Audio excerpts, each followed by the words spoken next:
wahalifu wamebadilisha mbinu kwa kutumia bidhaa za kawaida za chakula, huku walengo wakiwa ni watoto. Kanali Nasoro anapokea rushwa. Sisi hatuna ugomvi na mtu, ugomvi wetu ni dawa za kulevya. Tumefanya operesheni maalum kwa lengo la kudhibiti usambazaji wa dawa za kulevya ambazo zinasambazwa kwa kutumia mbinu mpya. Narudia tena, kwa kutumia mbinu mpya ya kuzichanganya katika bidhaa za kawaida za chakula ambacho ni matumizi ya kila siku ya binadamu. Mnamo tarehe 25 na tarehe 29 mwezi wa kwanza 2026 tulifanya operation maalum katika maeneo ya mkoa wa Kusini Unguja na mkoa wa Mjini Magharibi, katika maeneo ya Paje, Jambiani, Mbweni, Shangani, ambapo ukaguzi maalum ulifanywa katika maduka ya Pop Eyes, UK Trees, Shop and Go na ghala lililopo Mpendae, baada ya kupata taarifa fiche kuwa wahusika yanahusika na biashara haramu ya dawa za kulevya. Katika operesheni hiyo tulifanikiwa kukamata pipi, chocolate, biskuti, ubani, korosho na shisha zenye majina ya Elf Bar na Fresh, ambazo ndani yake zilikuwa na dawa za kulevya aina ya cocaine, bangi na LSD.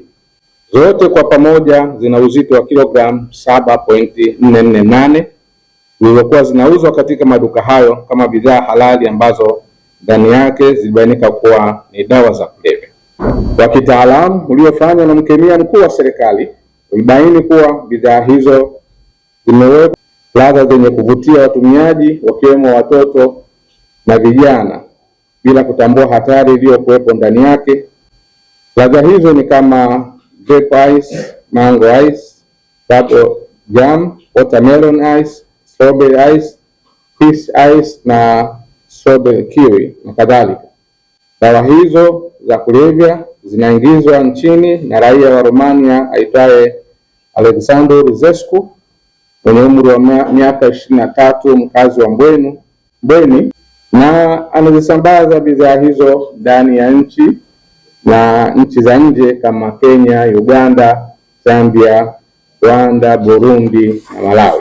Watuhumiwa wengine waliofikishwa mahakamani ni Nahdi Bandari miaka 33 na Farhad Mustafa miaka 33, wote raia wa Tanzania wenye asili ya India. Wahalifu wamebadilisha mbinu kwa kutumia bidhaa za kawaida za chakula na burudani kama njia ya kusambaza dawa za kulevya, huku walengo wakiwa ni watoto na vijana chini ya miaka 18 na kuendelea, ambao ni tegemeo la taifa letu.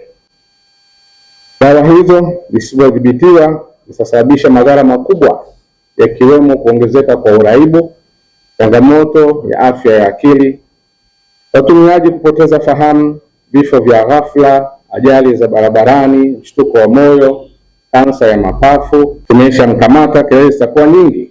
Tumeshaanza kwamba Kanali Nasoro ana personal interest za kibiashara.